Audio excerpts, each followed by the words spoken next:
I'm Kathleen Lang, a student in Regis University's Masters of Data Science program. The Capstone project presented here will use text analytic techniques to study drug reviews. There are three main motivating factors for this study. The first is that a lot of drug reviews only contain the text and don't have any corresponding labeled data. To address this limited data challenge, it'd be beneficial to create a rating prediction model that can be transferred over multiple conditions and to different review sources like websites or clinical review notes. The next reason is to assist healthcare providers and pharmaceutical companies with pharmacovigilance. Basically, this means a continuing surveillance of a drug after it's already gone to market. It's critical to perform this surveillance on how current user experiences compare to findings from the drug trial stages. And then another opportunity from this analysis would be to create a tool doctors and patients could use together to help recommend a drug or treatment plan based on insights gained from other users. With these purposes in mind, the goals of this project are to reproduce the results from Grosser et al. Study cited here. The data science tasks I use include pre-processing the text followed by exploratory data analysis. Next, I search for the most accurate feature set, classifier type, and optimization parameters to build a model that most accurately predicts user ratings. And then I compare those predictions to ratings deduced using standard lexicon-based sentiment analysis. Finally, I use the model to predict negative reviews and perform further analysis techniques based on that subset in order to recommend drug or therapy improvements. The drug review datasets are available via the UCI Machine Learning Archive and were donated by the Grosser et al. Study. They scraped all available reviews from the websites drugs.com and drugslib.com. Both of these sources have quantitative user ratings on a scale of 1 to 10, and those ratings are necessary to build a supervised learning classifier. They also contain the drug name and condition name for each review entry. The drugs.com dataset contains a date entered field and a usefulness count field that could be useful in subsetting groups of reviews, but are not in the drugslib.com dataset. The drugslib dataset breaks the reviews out into 3 separate fields for side effects, benefits, and an overall comment. I analyze each of these separately and then again after combining them all into a single review. Finally, the drugslib dataset contains categorical fields for the severity of the side effects and effectiveness.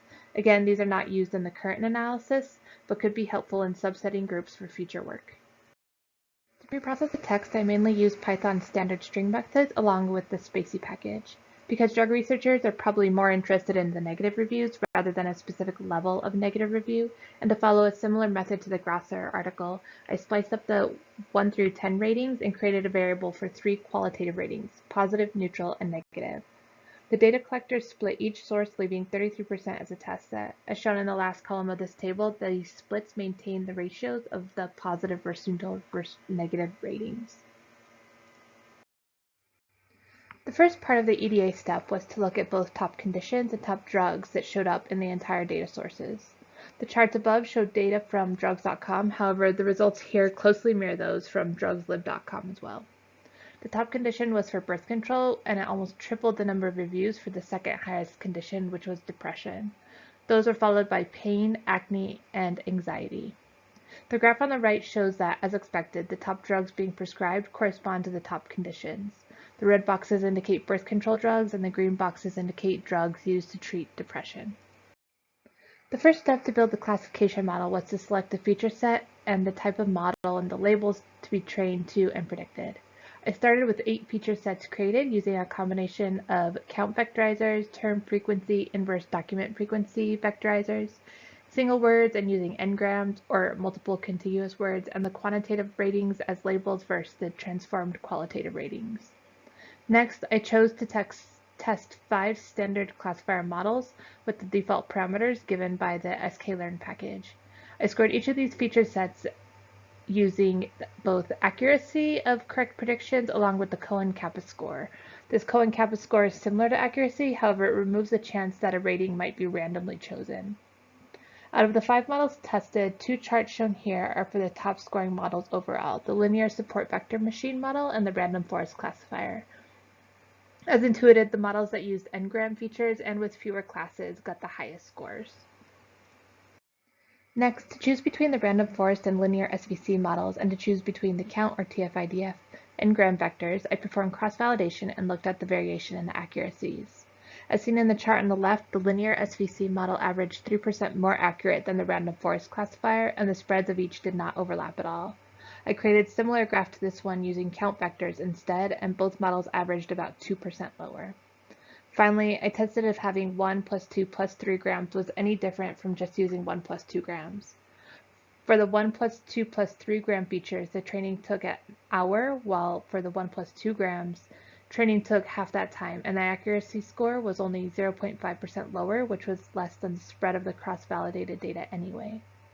After all of this, I chose the linear SVC model using 1 plus 2 gram TF-IDF features and qualitative labels of positive, neutral, and negative. Next, I tried to see if there was any parameter tuning I could do to optimize the model.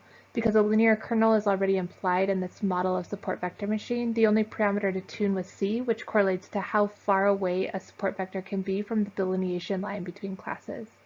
I used cross-validation to test the model using 5 different values for C ranging from 0.01 to 100. The average accuracy scores and spreads are shown in the graph at the right. C equals 1 performed the best with almost minimal overlapping of the spread of the data with any of the other C value sets. The last option I looked at to improve the model was looking at class imbalances. As seen in a previous slide, the count of positive, negative, and neutral reviews are not equally represented in the data sets. So to account for this, linear SVC has a parameter called class weights that can be triggered. Once I selected and optimized my model, I trained the classifier using both data sources and then tested on the same data source followed by the other data source. In the image above, it shows how my results, the blue dots, compared to Grasser et al.'s who used the linear regressor classifier. Those are shown in orange dots. Consistently, their accuracies were about 5% better than mine. However, the trends in the results were very similar. First, using test data from the same source as the training data did much better than the cross-source results. Cross-source results were in the 70% accuracy range, which is a good start, but could definitely use improvement. Second, training using drugslib.com performed worse than training using drugs.com set. This is probably due mostly to the fact that the drugs.com dataset has about 40 times the number of reviews as the other one. Third, the Cohen Kappa scores were only decent for the drugs.com training and testing sets and were pretty poor for all the others. I also used confusion matrices to look at class-specific accuracies. For every model predicting the positive class was the most accurate and neutral class was least accurate. Overall, using my best model seems like there might be a chance it could predict negative ratings of non-annotated data, but there's definitely room for improvement. Oftentimes, there's specific jargon associated with different conditions which could possibly be exploited to build a more accurate classifier. So, following the methods proposed in the Grasser article, I pulled out subsets of conditions to build models. Overall, the accuracies were greater than 90% when using the same condition and the same source for training and testing. Models consistently performed about 20% worse doing cross-source predictions, and even worse than that when doing cross-condition predictions. Another thing to note about these graphs is that depression and anxiety were often grouped close to each other. This tells me that words describing these conditions in reviews is probably very similar. Analytically, these two models could be interchangeable, or a single model could be built by combining these two conditions into one. The final comment I'll make about these graphs is that pain often scored the lowest. This could be that pain has less specific jargon, or that it's hard to generalize a review about pain because it is typically localized to a specific body part. I again compared the results I got from my top 4 conditions, which are the blue dots, to those obtained by the Grasser study, which are the orange dots. The study's results were consistently slightly higher than mine. However, the trends between conditions were almost exactly the same. From these tests, I've concluded that the conclusions from the Grasser study are repeatable, especially considering some improvements I can make in my own analysis.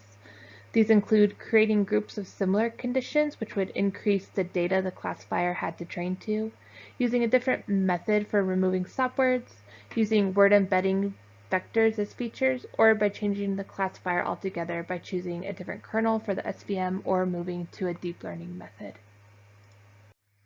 The underlying thought for the rest of this project is that user reviews regarding adverse drug reactions or side effects typically express a negative sentiment. Thus, it's critical to be able to pull out negative reviews even when there's no rating attached. In the above plots, I show that using a classifier is better at identifying negative reviews than using a standard lexicon-based sentiment analysis approach. I used Python's TextBlob package as my sentiment analyzer. The top left graph is from the drugs.com data source and shows that the average sentiment for reviews with a rating of 1 is only about 0.2 less than the average sentiment for reviews with a rating of 10. The bottom left graph is from the drugslib.com data source. It shows the average sentiment of side effects is about 0.2 less than the average sentiment of benefits. One would assume that benefits would have a high sentiment polarity rating, while side effects would be really negative polarities. However, the chart shows a minimal difference. Using the sentiment score for each review, I deduced a rating that equally split the polarity into 3 segments for positive, neutral, and negative. I then used my classifier to predict a rating for the same review. The top right chart shows that the classifier predictions, which are in green, were very similar to the actual results shown in red, while the sentiment deduced rating, those in blue, were significantly different. To start the pharmacovigilance study, I created a subset of data for a single drug and then pulled out only the reviews that I predicted to be negative. Doing this with already rated reviews showed that there were some positive reviews that were in my dataset and some negative reviews left out of this dataset. But I was able to get about 81% accurate negative reviews, which should be good enough to make a first stab at the study. Next, I wanted to make sure that the reviews did not have any duplicates that could be from robots or users misentering data that could skew the results. I used Spacey's similarity function, which uses cosine similarity to determine how close 2 texts are to each other. If the similarity score was greater than 0.99, then I will throw out at least one of those reviews. For this current subset, there weren't any duplicates found. Next, I used a word cloud to look at the most common words being used in the reviews. From this, I can see that 2 common side effects are showing up related to gaining weight and emotional and mental health problems. Instead of simply using a word cloud to infer side effects, another method I used to search was to use LDA topic modeling. This method requires the number of topics, or the number of side effects you want to look for, to be preset. One benefit of LDA over another method of putting reviews into groups such as k-means clustering is that LDA is probabilistic. This means that reviews or words can have memberships in multiple topics. With k-means, a review can only be a member of a single cluster. This is an important distinction to make because when looking at negative reviews, the patient could be writing about multiple different side effects in a single comment. A great package called PyLDA-Viz will visualize a trained LDA model. The chart seen here is using that package. The size of the circles on the left show the importance of the topic within the corpus, while the location of the circle shows how close each topic is related to each other. Words on the right show the top words for the selected topic. I chose to search for 5 side effects or different topics. Out of those 5, I found 2 distinct clusters. Topic 2, shown in red in the chart here, was exclusively about weight gain, while topic 4 represented bleeding issues. The other 3 topics were harder to classify to a specific side effect because the words were less related, but some common words that showed up referenced acne, migraines, and sex drive. In summary, I found that the results from the Grasser et al. Study were reproducible. Their logistic regression model performed slightly better than my linear SVC model. However, trends from the 2 different models matched really well. The starting accuracies for within condition and within source models was about 80 to 90%, while the starting accuracies for cross-condition and cross-source models was about 70%. I then created code to predict negative reviews for any specific drug in order to search user experience themes or side effects. Some future work would be to improve features in the classifier model as spoken to previously, and then look for different ways to subset the data using effectiveness ratings or severity of side effects. And then finally, I'd like to create a method for comparing reviews across different drugs and build a therapy recommender.